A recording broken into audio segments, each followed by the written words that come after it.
Happy Valentine's Day and welcome to the February 14th meeting of the Rotary Club of Jamestown. Please join me in reciting the Pledge of Allegiance, singing of our national anthem, and repeating of the four-way test. I pledge allegiance to the flag of the United States of America and to the republic for which it stands, one nation, under God, indivisible, with liberty and justice for all. Oh, say, can you By the dawn's early light,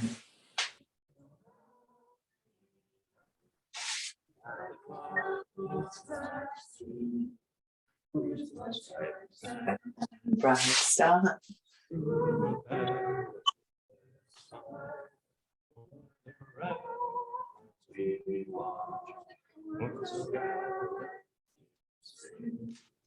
and the rockets red,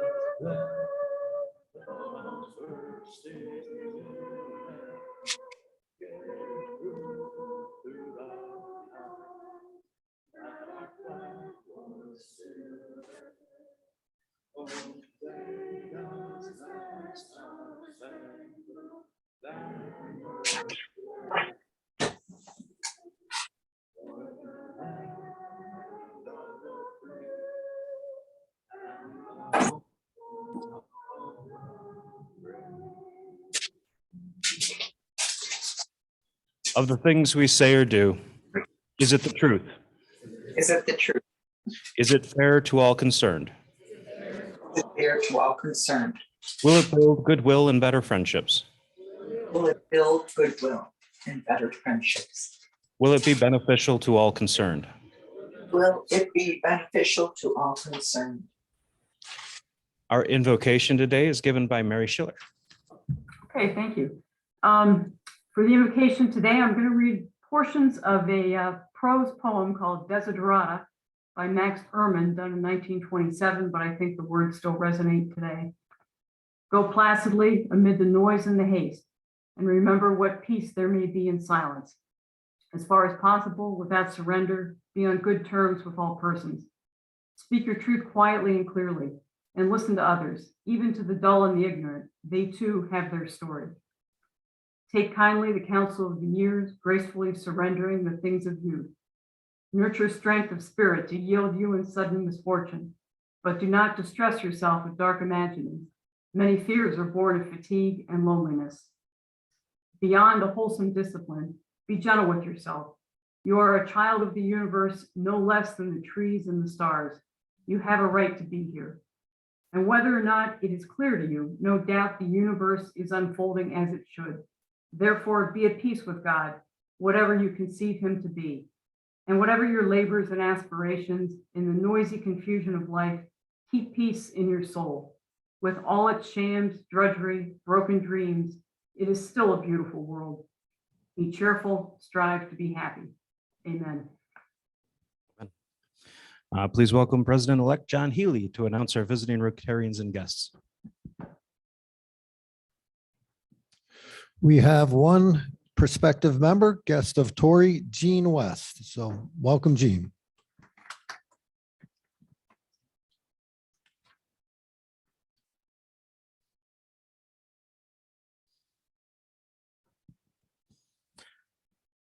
Our Rotarially Yours recorder today is Eric Harvey. And as always, our many thanks to you and the Communications Committee for all you do to help keep our club informed. We have an announcement from the Social Committee.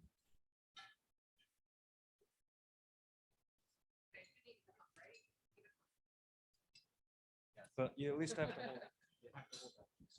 Okay. So we have Farch. Farch will be March 21st in replacement to our regular Monday meeting. So it'll be at Moonbrook from 6 to 8. It will be a Monday Irish Fest. So we were looking to do a St. Patty's Day theme, St. Patty's Day food and some games, some prizes. It'll be from 6 to 8. The new staff from Gialli's, if you've ever went to Gialli's, is now going to be there serving our food. So you know what type of food we're going to be getting. So it'll be wonderful. And they've spoke of different Reuben's shepherd's pie, some really great options, some cookies and brownies for dessert. So we've got a nice menu planned. There'll be prizes, door prizes, and I think we're going to have some games and some Irish music. So this is what we're looking to do. It is $25 a person, but we figured it's all at a very nice location. We get to enjoy some good company. It is Farch. It will be fun. So having a nice social Rotary meeting will be great. So hope to see you all there. Thank you.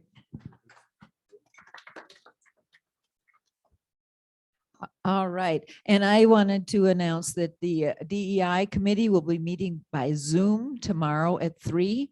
If you're interested in participating, you can contact either myself or Chris Anderson, and you're welcome to join us. I also wanted to point out the Vision Committee's been very busy. And actually, we will be going to the City Council working meeting tonight to present the North Main Street sign. And then also, I was real pleased to see next month on the 28th, we will be hearing a presentation about a school in Uganda that we helped to fund back in 2016-17. So it's always interesting to hear how our money has made an impact. And of course, next week is David and Marissa Troxel. I'm sure they'll tell us what's going on in Pakistan.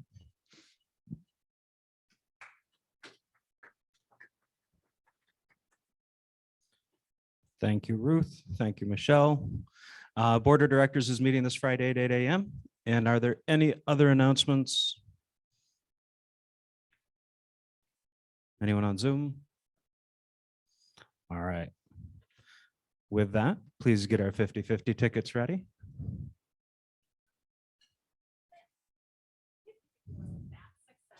Uh-oh. Well.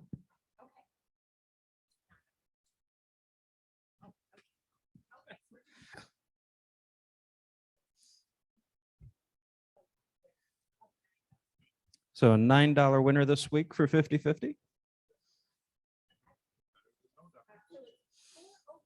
404.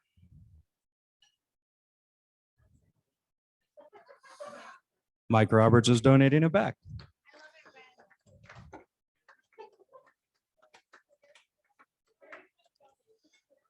And here's Doug Conrad stepping in to make up for a shortage. Yeah, thank you, Mike, for making up for a shortage, because today is going to be a slim one. Amy has to leave early and she's contributed to the pot. So might be others in the room who might have to leave early who would want to contribute. But Russ Dietrich has been very generous and is very happy to be here today. So he is helping us out a bit. One person I wanted to recognize is not here, so we'll save it for another day. I'm going to add to the pot because grandson was pictured in the paper for Maple Grove. They won the division bowling and he's on the bowling team. So there's a proud grandpa here. And if there are any other Maple Grove alum or residents that might want to acknowledge that, that would be appreciated.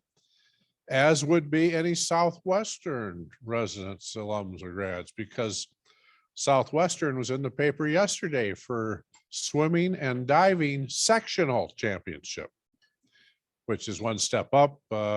Grandson goes to sections on Wednesday, but the swimming and diving were last weekend and Southwestern did great. And they share a team with Frewsburg, so also Frewsburg. Oh, since they share with Frewsburg, Tori suggested those of us from Frewsburg, we're trying to make up here because it's been a bit slow.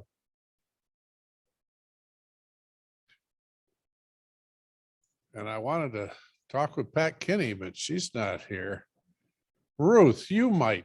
Well, you were probably across the pond at that point in time, knowing these things.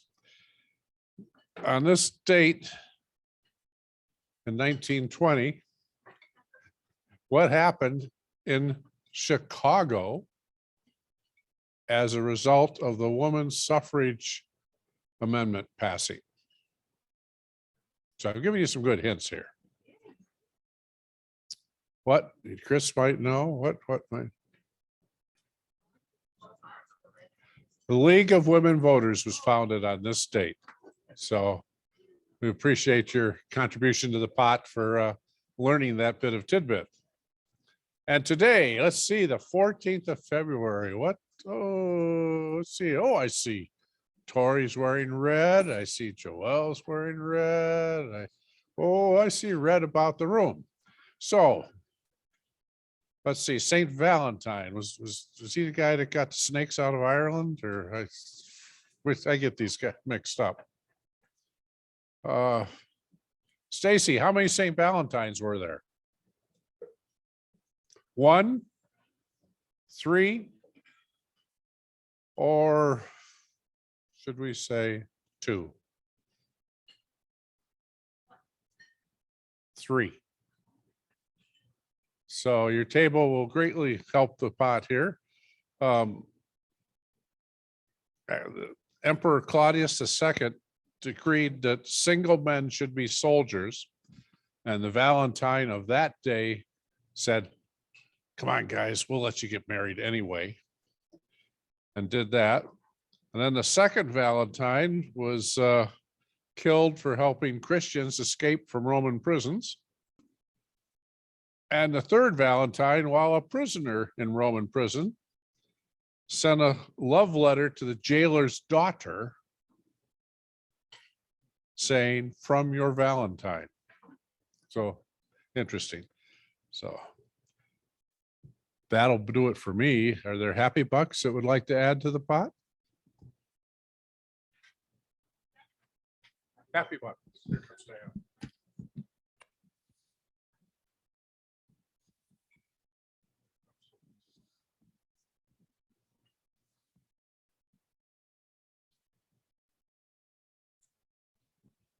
Well, when Lou and I first got married, we were going to take all of our wedding funds and buy a Volkswagen camper. That was back in '78. Well, now it's 2022. And last Wednesday, we bought a used RV. So we'll finally get that honeymoon we always wanted.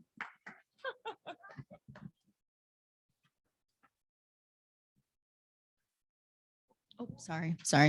I just attended the Fire and Ice for the first time this weekend, as I'm sure many of you did, and it was a great event. So cheers to the Chautauqua Harbor Hotel and CAP for a great fundraiser. A lot of people there. I'll also put something in for the League of Women Voters because I didn't know that. So I'm going to put that in as well and contribute to the pot. Any happy bucks from Zoom? All right. It's my pleasure to introduce Chris Anderson from the program committee to introduce our speaker for today.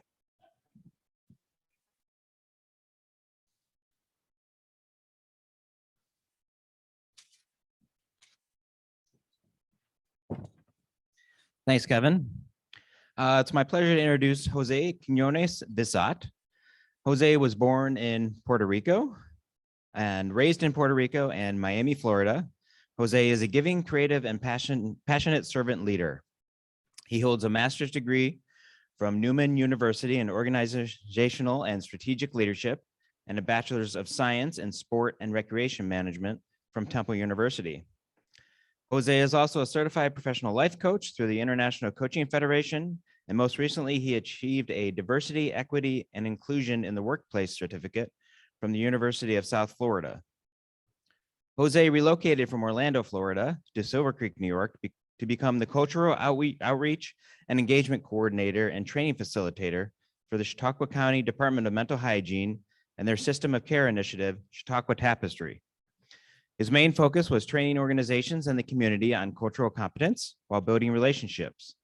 In this role, Jose also provided trainings in mental health, suicide prevention, and youth mental health first aid. Jose now is a graduate student researcher and a diversity, equity, and inclusion consultant trainer. He loves doing trainings, and his favorite training is cultural competence, of which I've been a part of. His experience in the hospitality industry provided him with this foundation and love for exceptional customer service, and his work within diversity, equity, and inclusion started. With his new passion, Jose is the co-founder of Guided by Giving, LLC, that provides trainings on cultural competence, DEI, motivation, and leadership. He provides outreach consultation as well as individual, couple, and group life coaching. Finally, please add Jose to your prayers as he is a PhD student in creative leadership for innovation and change from the University of the Virgin Islands. Please welcome Jose.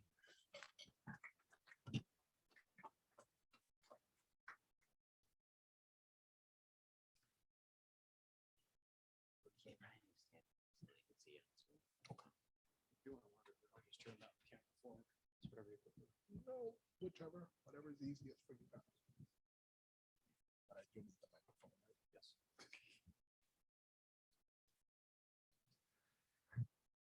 Good afternoon, good morning, everybody. Those of you in Zoom, pleasure meeting y'all. Thinking about how do I start, I can also add that the reason why I'm in Silver Creek is because of God and love. That is what brought me here, really. The fact that the door opened for me to work with Chautauqua Tapestry was a prayer answered on how I can get here. And I'll tell you a little bit about that. The reason why I mentioned that is because Rachel Messberg Ludwig, who some of you may know, she means the world to me. She is the one that talked to me, interviewed me, and brought me here because she's a personal friend also of my wife, Emily, who did an internship at Chautauqua Tapestry. Tapestry and Rachel are the ones that I owe it to have this passion now for cultural competence and the understanding of what brought me here to Silver Creek. That passion has developed to the point that it took me to get further education, but also to understand the dynamic that we face here in Western New York and even here in Chautauqua County. I learned a lot when it comes to diversity, equity, and inclusion. Let me backtrack. I gotta say something else. I apologize for the dark glasses. I do have a condition with my eyes. Everything affects it. So that's why I have dark glasses on. So please, I'm not a fan of wearing dark glasses indoors, but I need them now that as I get older. But back to Rachel, she's the one that put that in my heart. And once I understood what cultural competence is. But if those of you that have my little notes, when I spoke to Chris, he asked me to speak about cultural competence and implicit bias with a little bit of DEI. Then I briefly spoke with Ms. Ruth and told her a little bit of how I go into DEI and more importantly, cultural competence. I understand that everybody may also want to know a little bit about implicit bias, but I'm gonna have you take a step back from that and I'll tell you why. But if you look in the list, if you don't, I do have more copies in my chair that we can share with you. But we're looking at diversity, equity, and inclusion. We all know that diversity, it's all about differences. But look at what the form says when we look at it. And I gotta take them off. Diversity, who is in the room? So think about that, reflect on that in your past experience. So when we're dealing with diversity and the DEI, that's one of the main questions you should be asking yourself. When you're looking at equity, who is trying to get in the room? That really has to deal with who's in our community. How is our community changing? Or is it the same?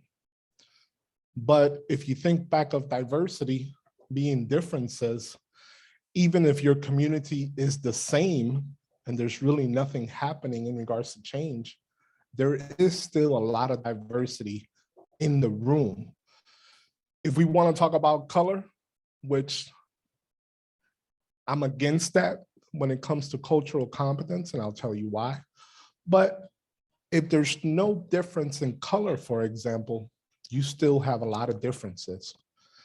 I owe that knowledge to Silver Creek and to Chautauqua County, because when I got here from Florida, I said to myself, wow, there's very little diversity. But through education, through learning, I learned that the diversity that there is in this county is just as rich as any other county, any other city in the United States, if we really break it down. But we have to think about that.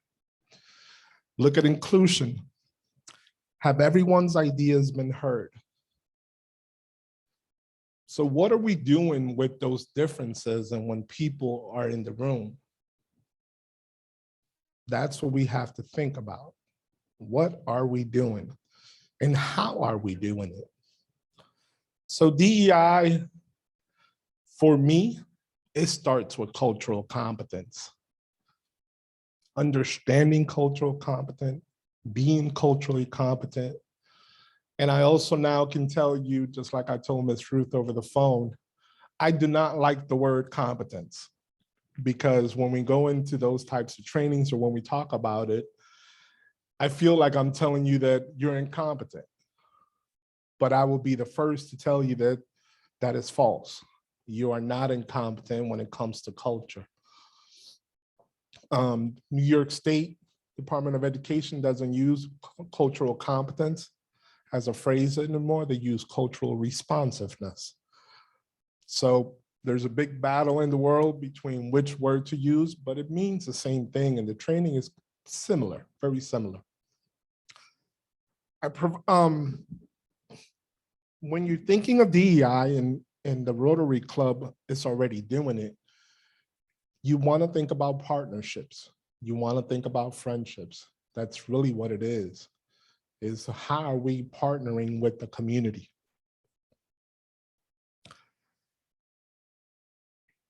One thing that is hard for some people, personally, it might be easy for you, but within organizations, it might be a little bit more difficult. It requires asking questions that you know people may not like, people may like, and there's gonna go back to that diversity as there's differences in regards to requiring those questions that must be asked, and we need to talk about them. Since COVID, I believe the world has changed a lot with everything else. I try to stay away from the media now because of the negativity and just so much of it. But we do have to ask those hard questions. And it starts with us. You know, if there's anything else I can say about DEI as a whole, is that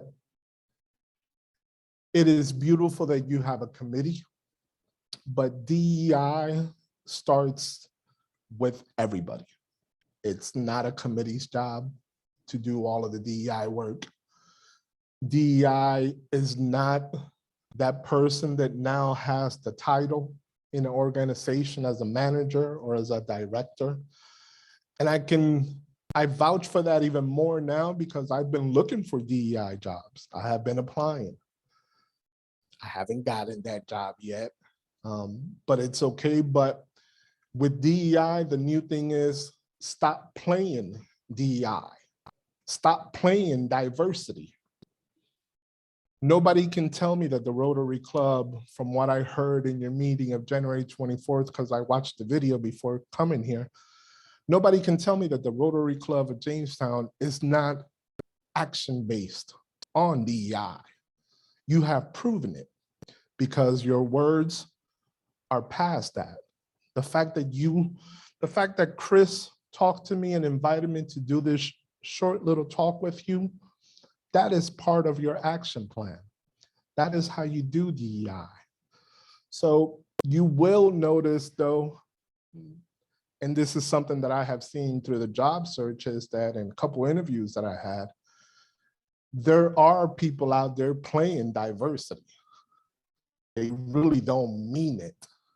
They're just trying to follow the world and what is happening a lot in organizations because you see it everywhere now. I wish I could have done with the research mind. I wish that 2 years ago, I would have looked for jobs in DEI and see how many of them are available. When I look at the job postings now on DEI, thousands. Here in New York, in all other states. But I congratulate you for what you're doing, because that is what we need to do to create change, is to have these small talks like this. I hope that I don't talk all the time, and if there's any questions, I can go ahead and answer them. I love engagement. That's what I think Chris can vouch me for my trainings. That's the main thing, is all about the engagement piece. The other thing before we get into some of the ideas and more about cultural competence is, do you see color? I've done cultural competence trainings at Jamestown Public School and also at Dunkirk. And I've had people tell me that they don't see color. And I used to say, well, you know what, you're wrong. And actually now I've changed that. It's not that you're wrong, but I want to know, why don't you see color? If you don't see color, but you feel that your philosophy, your style is good enough and you treat everybody the same, I would still wonder. But I would say you need to see color, because color, all its color is telling you is that there's differences. Until you meet that person that's different from you by color, you don't know if they are similar to you or not. But at the same thing, if that person is not different to you by color, that difference still exists. I wasn't gonna say this today, but I have to, because it made such an impact on me, and Rachel was the one that gave me the go ahead to do it. And I know her ears are ringing because I'm saying her name. When I first did my cultural competence training, it was 30 white women. And I walked into the room and the walls were through the roof, because I thought that they thought that I was coming in there to talk about racism, to talk about race, to talk about the differences between Black, brown, and white. But that is not what cultural competence is. So after that training, I went to Rachel and I said, I have a problem. And I have an idea on how to bring that down, that wall that I was telling her about. I learned from that training and from my introduction to cultural competence, for example, that I felt that I was attacking white America by doing that training and the way people were in that room. But I was going into this knowing that cultural competence and even implicit bias and all the other trainings, micro-messaging, excuse me, aggressions, and so forth, it's not about color, but it is just about people, how we deal within each other. So I said to Rachel, I said, Rachel, I want to go in that meeting and I want to ask a question, 3 questions. And she said, what are they? I said, I want to ask people, do all Black people like each other? What's the answer to that? Do all Spanish people like each other? I'm Puerto Rican. I'll be the first one to tell you, I do not like all Puerto Ricans. I don't. I don't. And now I'll ask you, do all white people like each other? That's exactly what happened at my second meeting. And that's when I understood that DEI, as much as some people don't want to talk about it, but that understanding led me away from just everything that we deal enough in this world about color. It brought me, DEI brought me to deal with the person in front of me as a human. And that's what I try to instill through all the trainings, is look at the human in front of you, because it makes a difference. At the same time, me being Puerto Rican, going into that situation, I also learned that in order for me to be the best DEI person, in order for me to be the best culturally competent, responsive person, means I have to be culturally responsive, competent to my own people first, before I now say that I can do it to anybody. because I know I'm guilty of not being culturally competent with my own kind. So I'm gonna leave you with that to think about it a little bit, because it does make a difference. We're talking here individuals, but just imagine as you're doing your own personal DEI work, what happens when you have the mind that you know you want to create change. You started with yourself. You started here at the Rotary Club. How does this translate to going into an organization that really doesn't want to deal anything with DEI? So now you're looking about what you're doing through your DEI work is your culture is evolving. But does it match up with the culture of your organization where you have to go now and work? Because you're seeing differences in you and seeing differences that you want to be a part of. You want to help in the movement. But what happens when your organization is not wanting to be that? Me personally, I have found conflicts. Because with everything that we're doing with DEI, you have to, at some point, talk about culture. And that is something that may come further in the future, to have culture workshops, to understand better about your own culture. The little bio told you I'm Puerto Rican. I left Puerto Rico when I was 11 years old to Miami. My mom took me and said, we're out of here. Just me and my mom in Miami, and then that was it.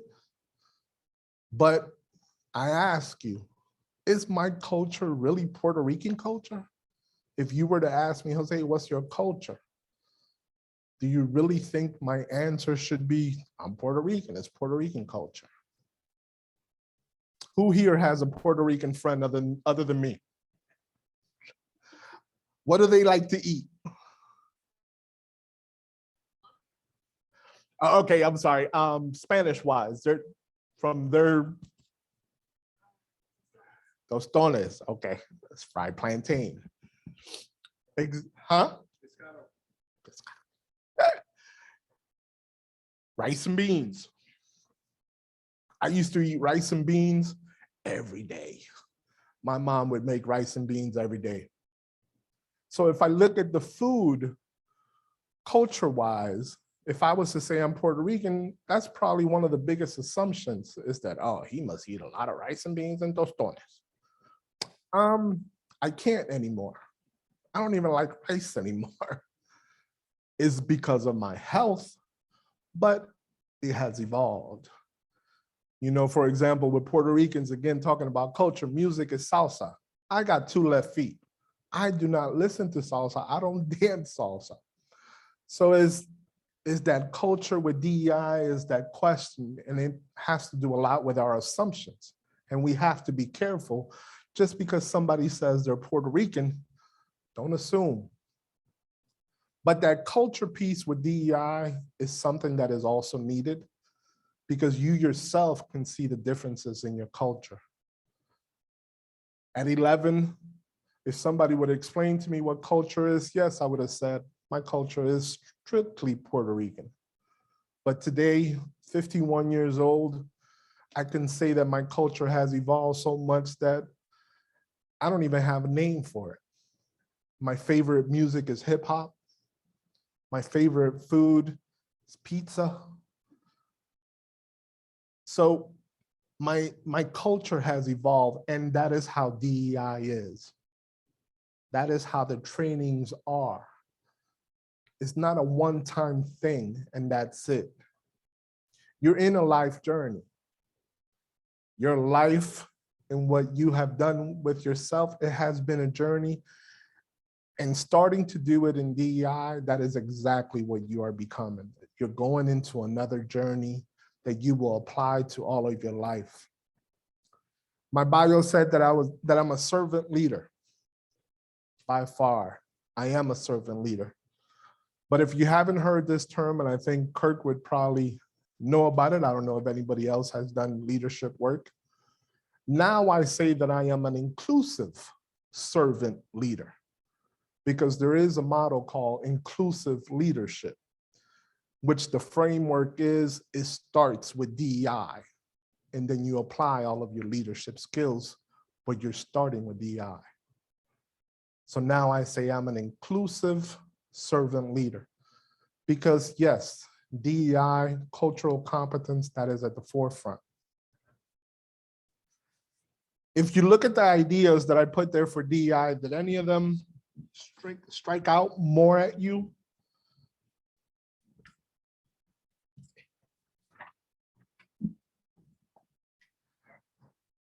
Those are just some ideas, but I'm sorry.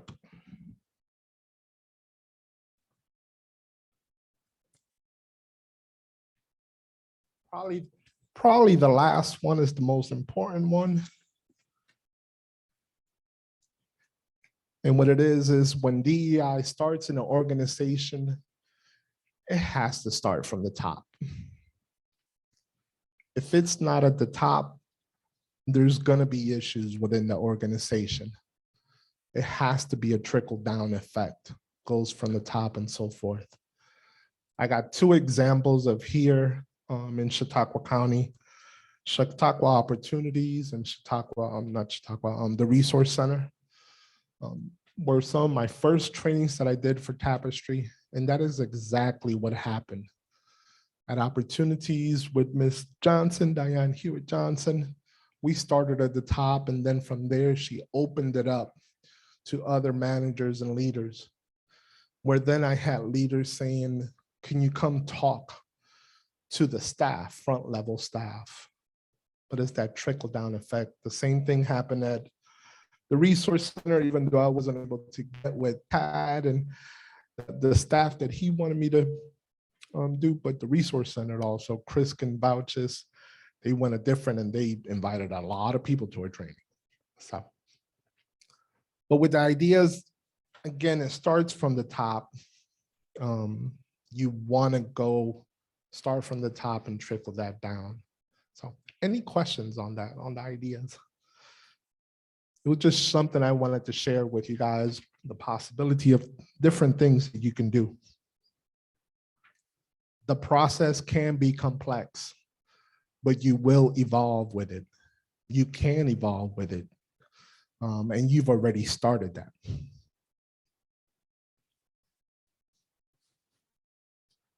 In regards to the trainings, implicit bias, we all have them. I've done the training and I've had people tell me that they do not have biases. I'm okay with that. And that is part of the DEI thing, is you gotta be okay with it. We can agree to disagree.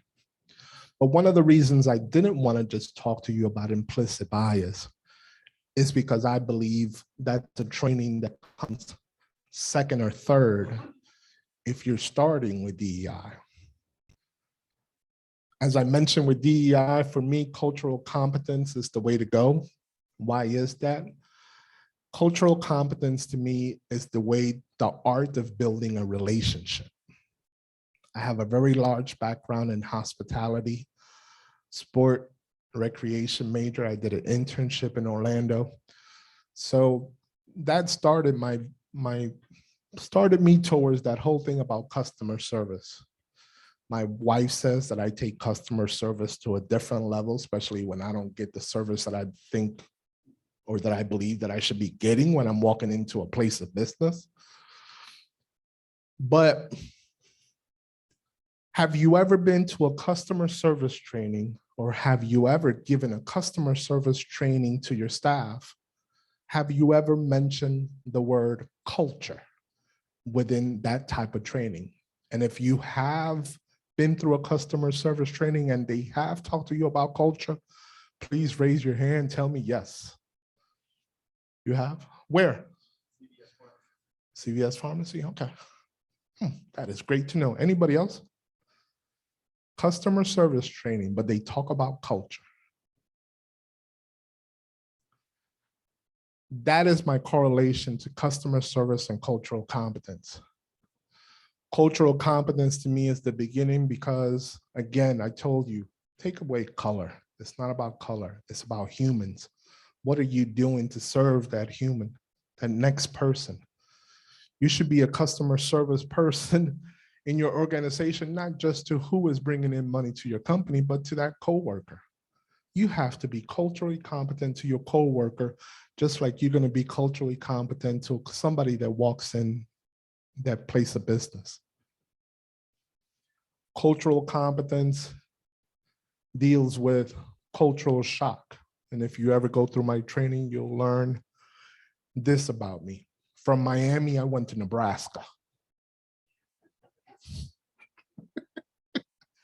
Culture shock. 18 years old, my mom cut the cord and sends me to Nebraska to go to school there in Lincoln. I lasted 1 year.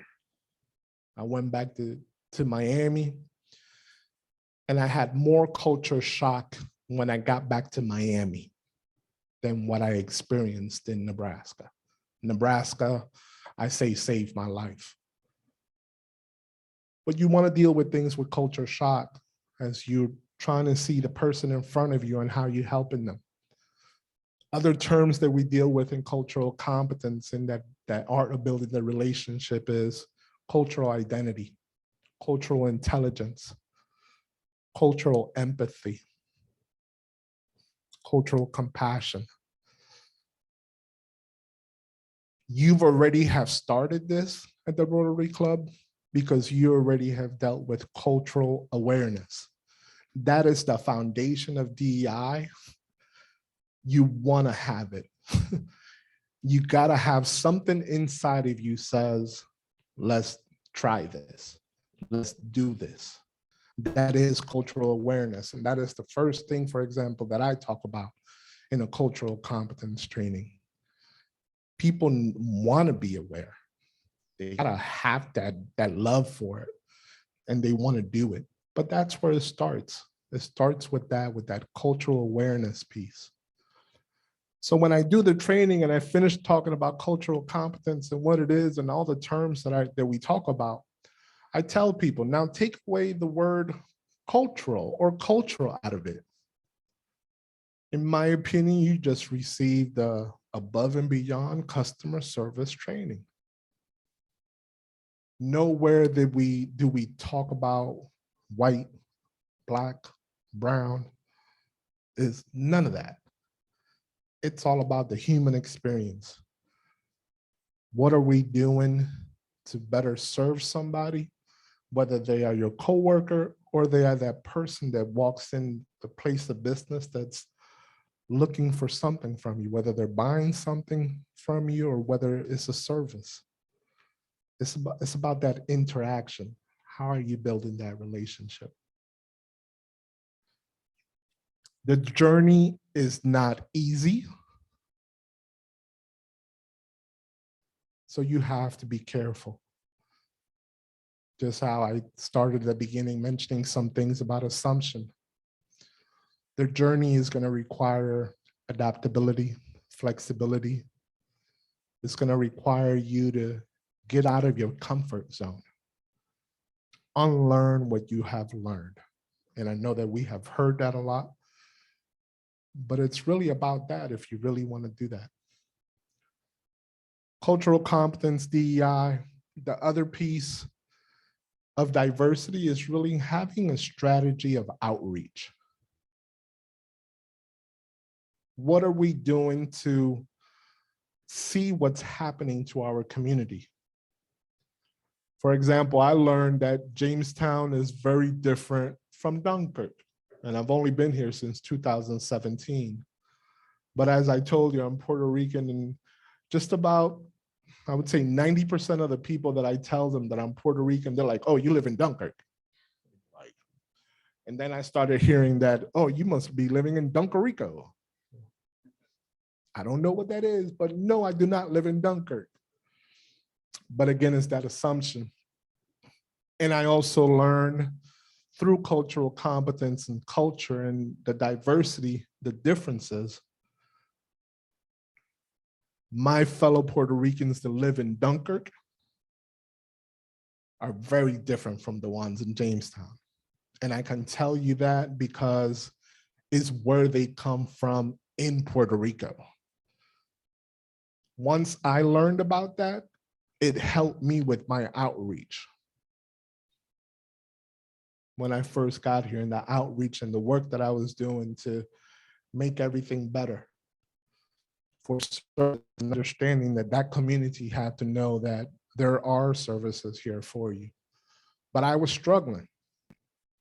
The other thing I can say about DEI and the work that you're doing, don't put all your money on that one minority person that they will be your life savior and get you into that community. Because if you honestly agree with me that not all Black people like each other, not all brown people like each other, then you cannot just hire somebody that's brown or Black so they can become the person to get into that community. It's happened to me in meetings in different organizations here and in Florida, in South Carolina also, where I worked for a little bit, where I have been the only minority in the room, in the meeting room, and I'm supposed to speak for all Black and brown people. Doesn't work like that. We have to be more mindful of that. As leaders, we have to be careful with that. Because are you really building a relationship with that person that you think you're Black, you're the one that's going to get into that community? So just keep that in the back of your head. I also worked for the Alzheimer's Association out in Amherst, and I had trouble with that.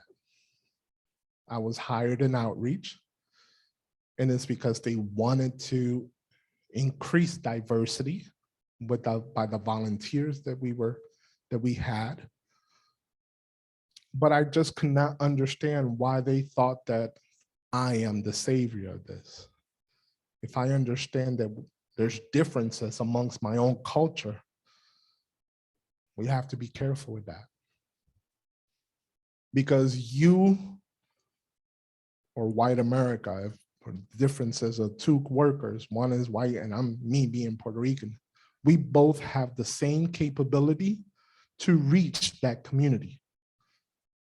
But are we being culturally competent? Are we being empathetic? Are we listening to understand rather than listening to respond?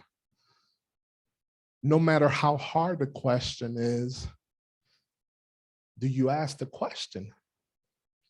Those hard questions are going to bring understanding.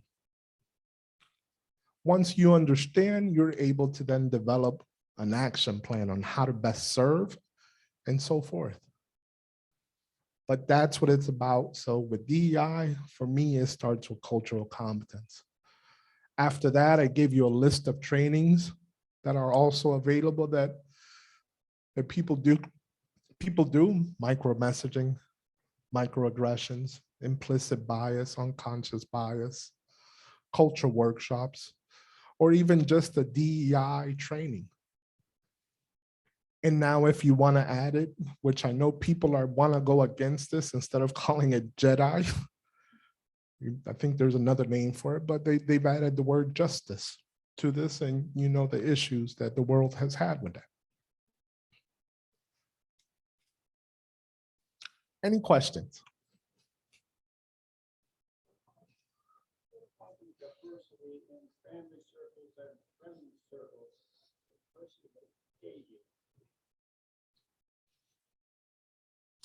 Your,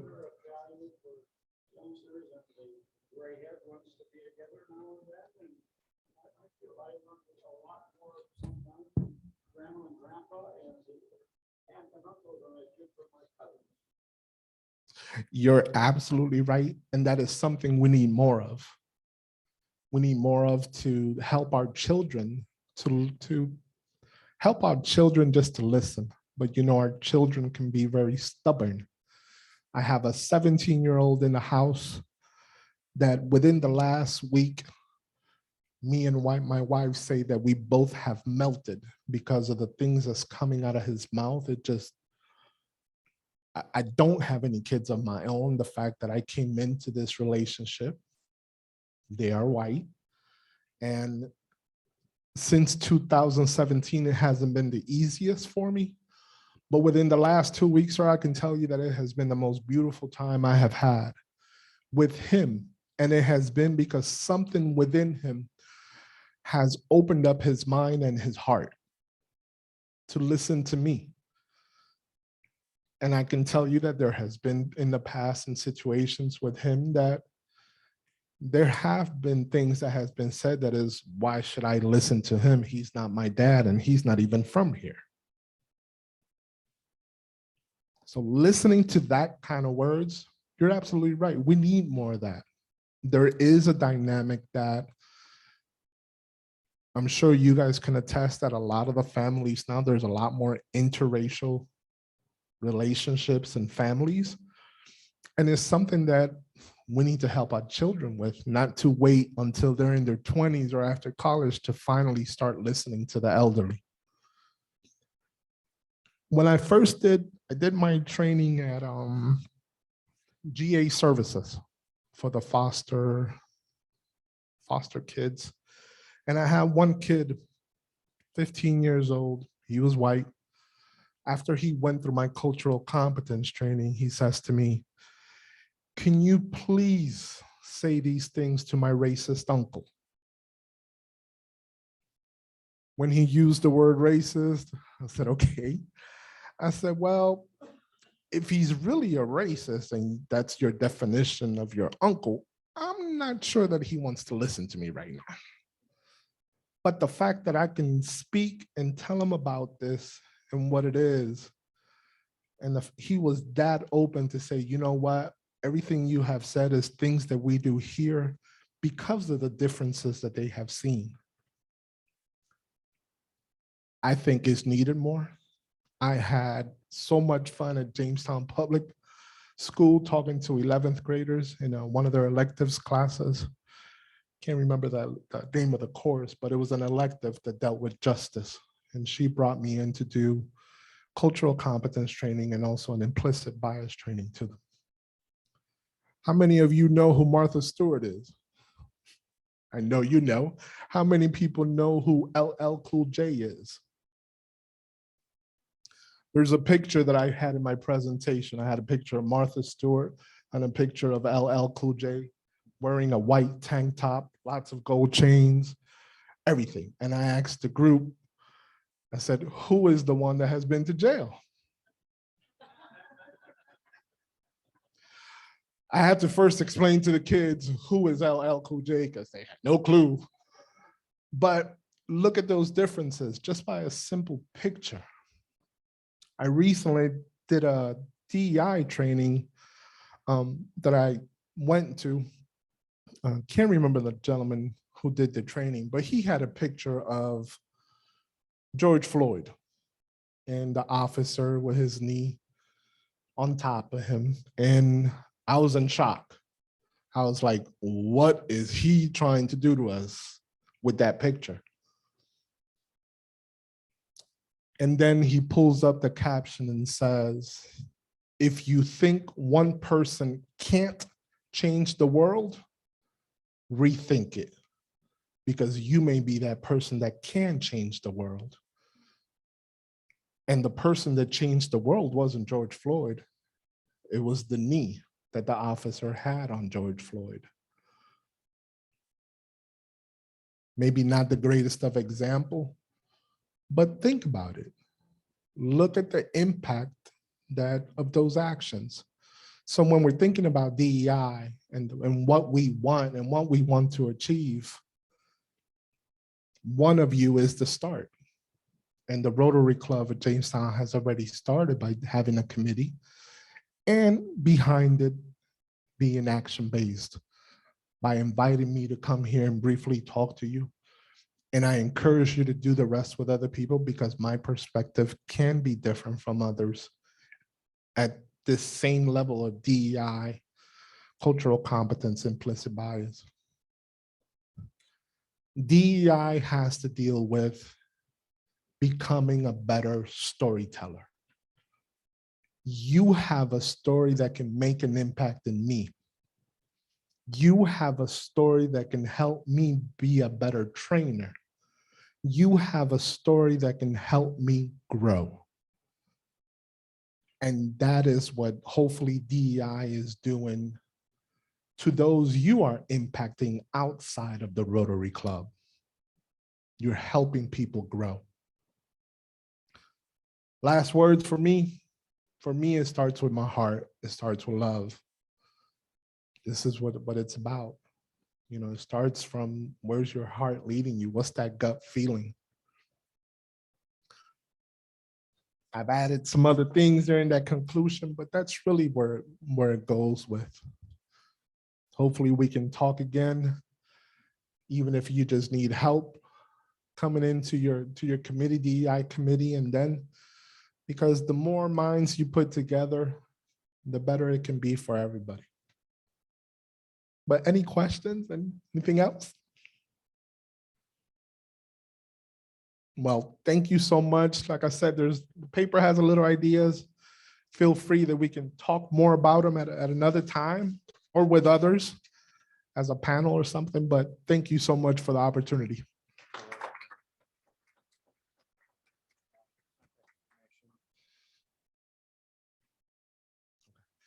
My contact information is on this paper. I do have business cards here that I can leave with you guys also. And then, Chris, do you think we can put the file on, you can email it? Okay, but yeah, I have it.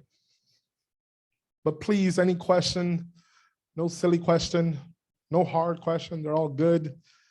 Personal questions, I'm open, doesn't matter, I will tell you. Thank you, Jose.